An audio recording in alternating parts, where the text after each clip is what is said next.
ओम शांति। आज 9 नवंबर 2024 के साकार मधुर महावाक्य हैं। आज बाबा ने याद दिलाया कि जो मेरे ज्ञानवान बच्चे हैं वो सदा इस चिंतन में रहते हैं कि मैं अविनाशी आत्मा हूं, शरीर नहीं। मुझ आत्मा ने 84 जन्मों का पार्ट बचाया। ये शरीर छोटा बड़ा होता है, आत्मा अजर अमर अविनाशी है। बाबा आकर ज्ञान का चक्षु देते हैं, उस चक्षु से आप स्वयं को भी जान जाते हो, बाबा को भी जान जाते हो और सृष्टि के आदि मध्यंत को भी जान जाते हो। ज्ञानवान बच्चे सदा ज्ञान का चिंतन करते हैं, व्यर्थ की बातों में नहीं जाते। बाबा हम सबको भक्ति का फल देने आए हैं। भक्ति का फल है ज्ञान। ज्ञान से मिलते हैं भगवान और वो देते हैं सद्गति। बहुत खुशी होनी चाहिए कि बाबा बहुत दूर से मेरे लिए आए हैं। अब तक भक्ति में भगवान को ऊपर याद करते थे, अब वो ब्रह्मा तन में आए हैं। हमें सम्मुख बैठकर बाबा को याद करना है, ज्ञान चिंतन करना है। कोई कोई सोचते हैं कि हम शिव बाबा को ही याद करते हैं, ब्रह्मा का महत्व नहीं रखते। ब्रह्मा के द्वारा ही शिव बाबा ने ज्ञान दिया। शिव बाबा के साथ साथ ब्रह्मा बाबा का भी पूरा रिगार्ड रखना है, क्योंकि शिव बाबा उनके माध्यम से हमें मधुर मुरली सुनाते हैं, दृष्टि देते हैं, गाइडेंस देते हैं। तो दोनों ही बाबा का पूरा रिगार्ड रखना है। बाबा आए हैं पुजारी से पूज्य बनाने के लिए। आप ही पूज्य थे, फिर से बनना है, उसके लिए निर्विकारी बनना है। श्री गुरु नानक देव जी ने भी बाबा की बहुत सुंदर महिमा गाई है और संसार का भी चित्रीकरण किया है कि वर्तमान समय की स्थिति क्या है। बाबा फिर से मानव को देव बनाने के लिए आए हैं। बाबा कहते हैं 5 विकारों ने तुम्हें क्या बना दिया, आप संपूर्ण निर्विकारी थे, फिर से बनो। उसके लिए मुझे याद करो, बार बार अभ्यास करो। मैं देह नहीं, इस देह को चलाने वाली ज्योति बिंदु शक्तिशाली पवित्र आत्मा हूं। सुनते हैं बाबा के मधुर बोल। बाबा ने कहा, मीठे बच्चे, बाबा आया है तुम बच्चों को भक्ति तु आत्मा से ज्ञानी तु आत्मा बनाने, पतित से पावन बनाने। बाबा आया है तुम बच्चों को भक्ति तु आत्मा से ज्ञानी तु आत्मा बनाने, पतित से पावन बनाने। क्वेश्चन है, ज्ञानवान बच्चे किस चिंतन में सदा रहते हैं? ज्ञानवान बच्चे किस चिंतन में सदा रहते हैं? मैं अविनाशी आत्मा हूं, शरीर विनाशी है। मैंने 84 शरीर धारण किए, अभी अंतिम जन्म है। आत्मा कभी छोटी बड़ी नहीं होती, शरीर छोटा बड़ा होता है। ये आंखें शरीर में है, इनसे देखने वाली मैं आत्मा हूं। बाबा आत्माओं को ज्ञान का तीसरा नेत्र देते हैं। वो भी जब तक शरीर का आधार ना ले तब तक पढ़ा नहीं सकते। ऐसा चिंतन ज्ञानवान बच्चे सदा करते रहते हैं। ऐसा चिंतन ज्ञानवान बच्चे सदा करते रहते हैं। ओम शांति। ये किसने कहा? आत्मा ने कहा, अविनाशी आत्मा ने कहा शरीर द्वारा। शरीर और आत्मा में कितना फर्क है। शरीर 5 तत्व का इतना बड़ा पुतला बन जाता है, बोले छोटा भी है तो भी आत्मा से तो जरूर बड़ा है। पहले एकदम छोटा पिंड होता है, जब थोड़ा बड़ा हो जाता है तब आत्मा प्रवेश करती है। बड़ा होते होते फिर इतना बड़ा हो जाता। आत्मा तो चैतन्य है ना, जब तक आत्मा प्रवेश ना करे तब तक पुतला किसी काम का नहीं रहता। कितना फर्क है। बोलने चलने वाली आत्मा है, वो इतनी छोटी बिंदी है, वो कभी छोटी बड़ी नहीं होती है, विनाश को नहीं पाती। अब ये परमात्मा बाप ने समझाया, मैं अविनाशी हूं, शरीर विनाशी है, उसमें मैं आत्मा पार्ट बजाती हूँ। ये बातें तुम अब चिंतन में लाते हो। आगे तो ना आत्मा को जानते थे, ना परमात्मा को जानते थे, सिर्फ कहने मात्र कहते थे हे परम पिता परमात्मा। भक्ति में कहते थे हे परम पिता परमात्मा। आत्मा भी समझते थे, परंतु फिर कोई ने कहा तुम परमात्मा हो। तुम, ये किसने बताया? भक्ति मार्ग के गुरुओं ने, शास्त्रों ने सर्वव्यापी की बात कही। बाबा ने आकर समझाया मैं सर्व शक्तिवान हूं। अब बाबा ने समझाया तुम मेरे बच्चे हो। आत्मा नेचुरल है, शरीर अननेचुरल मिट्टी का बना हुआ है। जब आत्मा है तो बोलती चलती है। अब तुम बच्चे जानते हो, हम आत्माओं को बाबा आकर समझाते हैं। निराकार शिव बाबा संगम युग पर शरीर द्वारा आकर सुनाते हैं। ये आंखें तो शरीर में रहती ही हैं। अभी बाप ज्ञान चक्षु देते हैं। आत्मा में ज्ञान नहीं तो अज्ञान चक्षु है। बाप आते हैं, आत्मा को ज्ञान चक्षु मिलते हैं। आत्मा ही सब कुछ करती है। आत्मा कर्म करती है शरीर द्वारा। अब तुम समझते हो बाबा ने ये शरीर धारण किया। अपना भी राज बताते, सृष्टि के आदि मध्यंत का राज भी बताते, सारे नाटक का भी नॉलेज देते हैं। आगे तुम्हें कुछ पता नहीं था। हाँ, नाटक जरूर है, सृष्टि का चक्र फिरता है, परंतु कैसे फिरता है ये बात कोई भी नहीं जानते।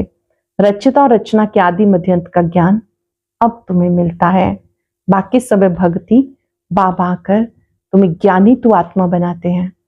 पहले भक्ति तू आत्मा थे, तुम आत्मा भक्ति करते थे, अब तुम आत्मा ज्ञान सुनती हो। भक्ति को कहा जाता अंधियारा।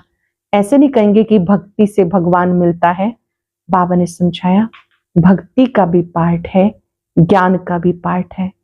जानते हो पहले हम भक्ति करते थे, बाबा को ढूंढते थे, यज्ञ तप दान पुण्य जो कुछ करते थे, पुकारते रहते थे, तंग हो गए। अब तमो प्रधान बन गए तो गिरते चले गए। झूठे काम करना, छीछी होना होता, पतित भी बनते गए। ऐसे नहीं कि पावन बनने के लिए भक्ति करते थे, भगवान से पावन बनने बगैर हम पावन दुनिया में नहीं जा सकते। एक खेल बना हुआ है, जब उतरती कला में आ जाते तब भक्ति का फल ज्ञान मिलता है। ज्ञान से भगवान मिलता है, सदगति देते हैं। पावन बने बिना पावन दुनिया में नहीं जा सकते। बाबा कहते ऐसे नहीं कि पावन बनने बगैर भगवान से नहीं मिल सकते। भगवान को तो कहते आकर पावन बनाओ। पतित ही भगवान से मिलते हैं पावन बनने के लिए। पावन से तो भगवान मिलता नहीं।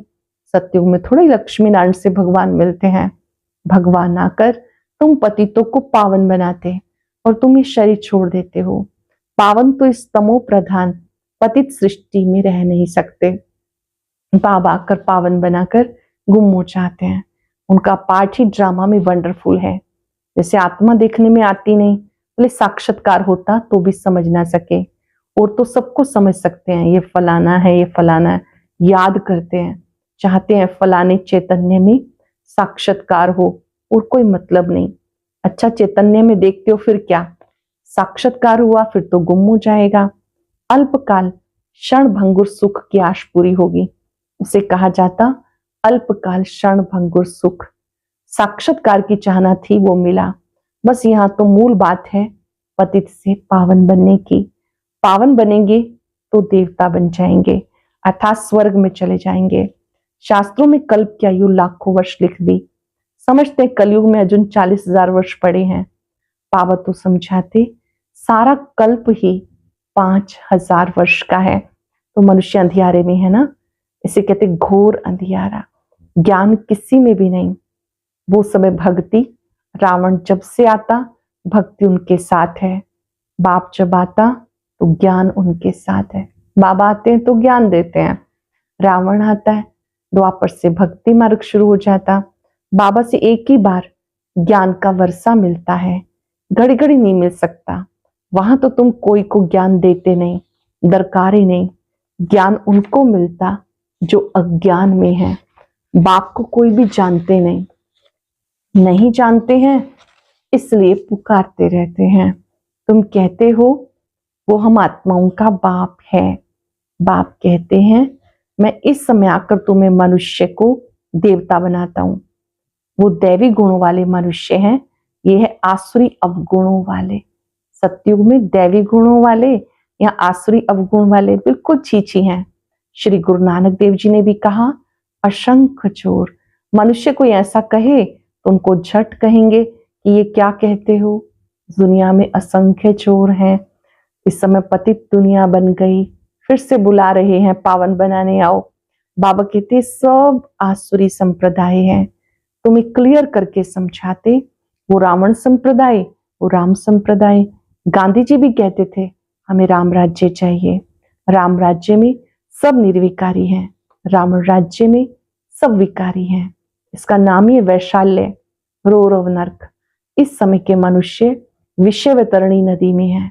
मनुष्य जानवर आदि सब एक समान, मनुष्य की कोई भी महिमा नहीं। 5 विकारों पर तुम बच्चे जीत पाकर मनुष्य से देवता बन जाते हो, बाकी सब खत्म हो जाते हैं। देवताएं सतयुग में रहते, अब कलयुग में असुर रहते हैं। असुरों की निशानी 5 विकार है। देवताओं को कहते हैं संपूर्ण निर्विकारी, असुरों को कहा जाता संपूर्ण विकारी। वो है 16 कला संपूर्ण। यहाँ तो कोई कला नहीं, सबकी कला काया चट हो गई। अब ये बाप बच्चों को समझाते, बाप आते हैं पुरानी आसुरी दुनिया को चेंज करने के लिए। रावण राज्य वैशाल्य को शिवालय बनाते हैं। उन्होंने यहाँ ही नाम रख दिए, त्रिमूर्ति हाउस, त्रिमूर्ति रोड। आगे थोड़े ये नाम थे। अब होना क्या चाहिए, सारी दुनिया किसकी है, परमात्मा की है ना। परमात्मा की दुनिया है जो आधा कल्प पवित्र आधा कल्प अपवित्र रहती है। क्रिएटर तो बाप को कहा जाता, तो उनकी ये दुनिया हुई ना। बाबा समझाते मैं ही मालिक हूं, मैं बीज रूप हूं, चैतन्य हूं, ज्ञान सागर हूं। बीज रूप हूं, चैतन्य हूं, ज्ञान सागर हूं। मेरे में सारा ज्ञान है और किसी में नहीं। तुम समझ सकते हो ये सृष्टि चक्र के आदि मध्य अंत की नॉलेज बाप में है। बाप कहते तुमने मुझे क्या से क्या बना दिया, सर्वव्यापक कहा, क्या तुम्हारी दुर्दशा हो गई। नई दुनिया के मनुष्य और पुरानी दुनिया के मनुष्य दोनों में रात दिन का फर्क है। आधा कल्प से लेकर अपवित्र मनुष्य पवित्र देवताओं को माथा टेकते हैं। ये भी बच्चों को समझाया। पहले पहले पूजा होती है शिव बाबा की।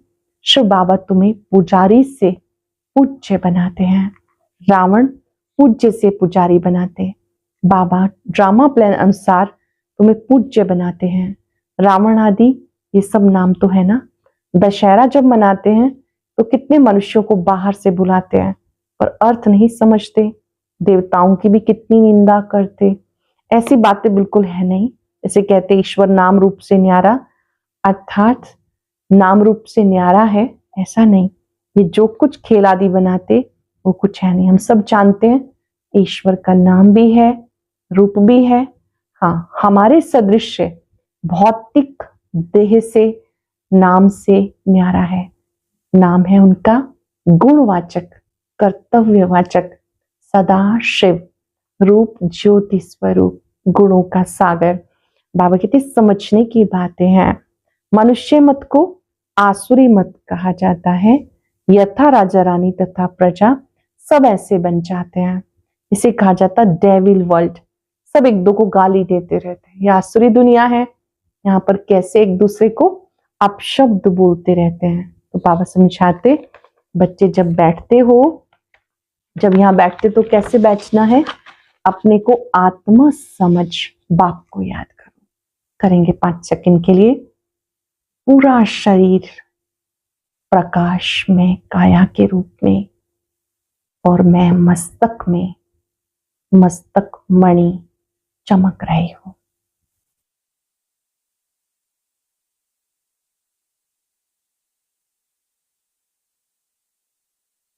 मैं शुद्ध आत्मा हूं।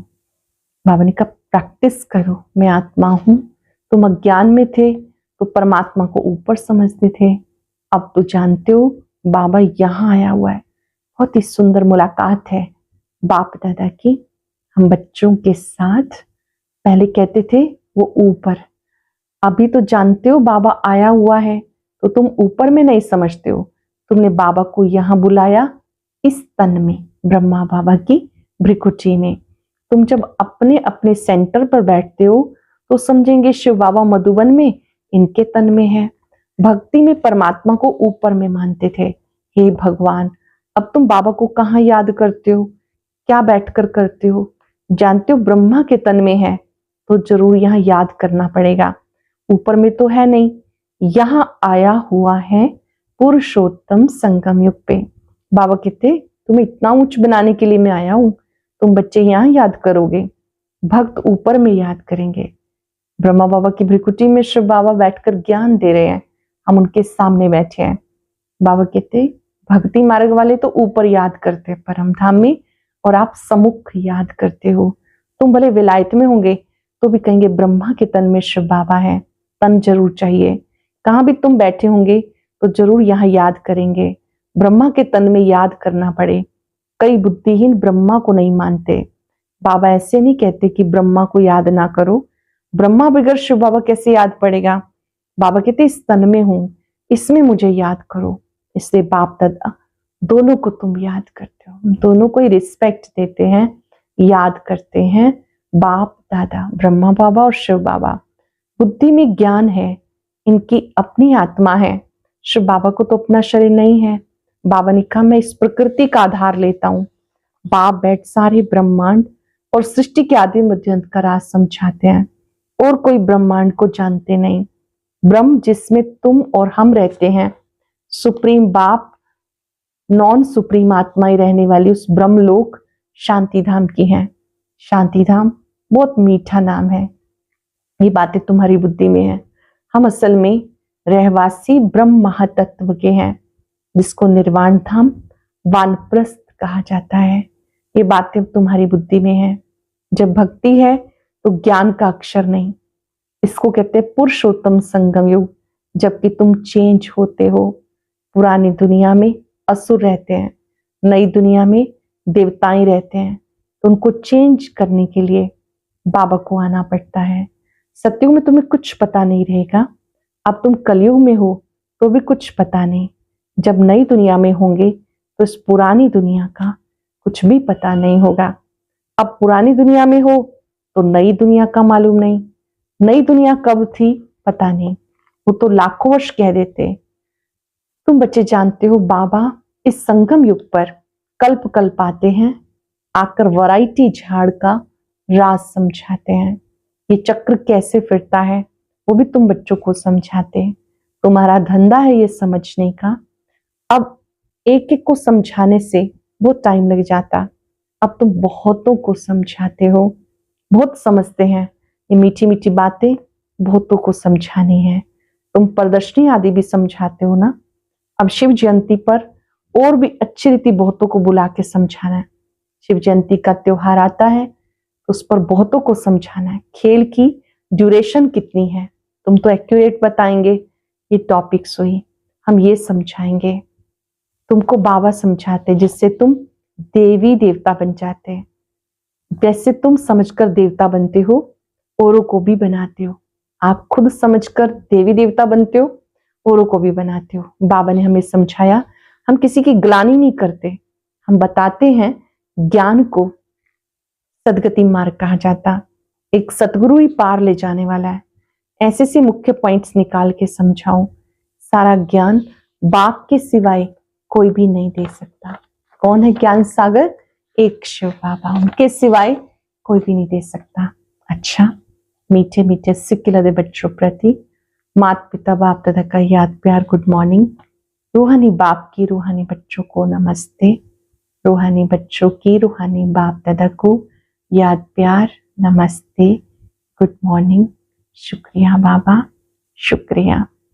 धारणा के लिए सार, पुजारी से पूज्य बनने के लिए संपूर्ण निर्विकारी बनना है।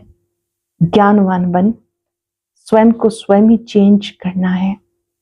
अल्पकाल सुख के पीछे नहीं जाना। बाप और दादा दोनों को ही याद करना है।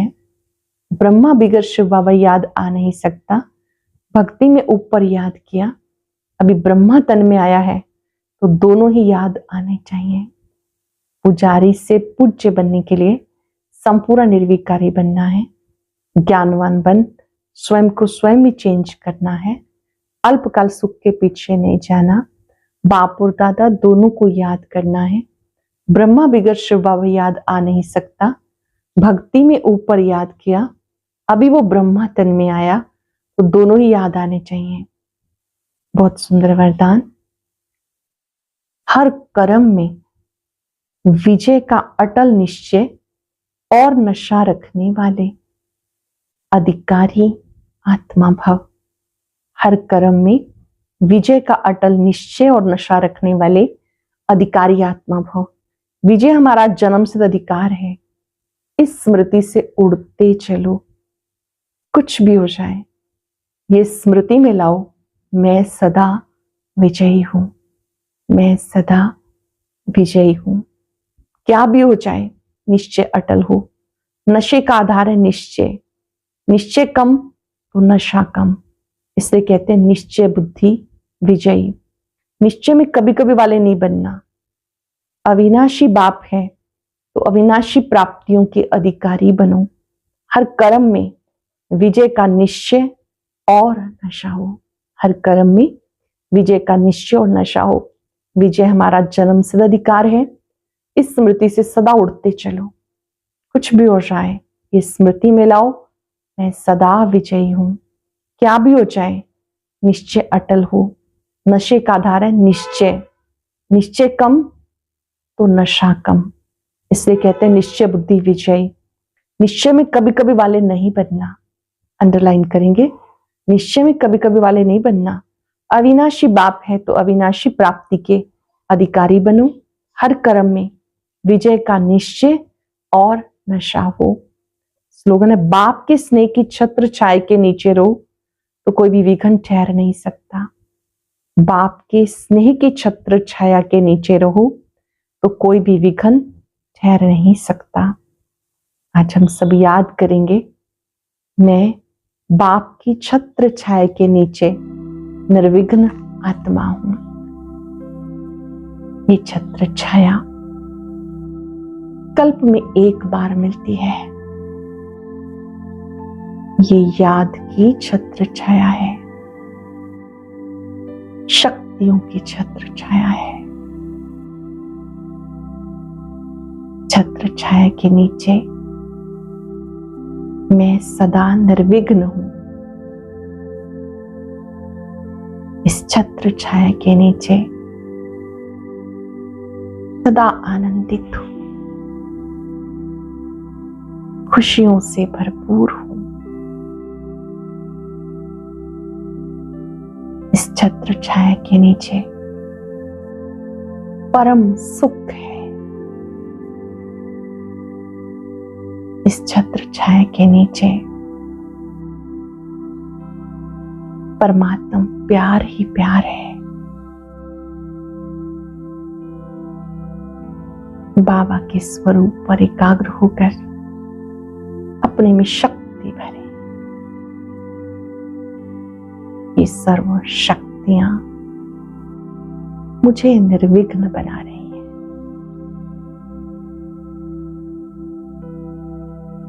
छत्र छाया के नीचे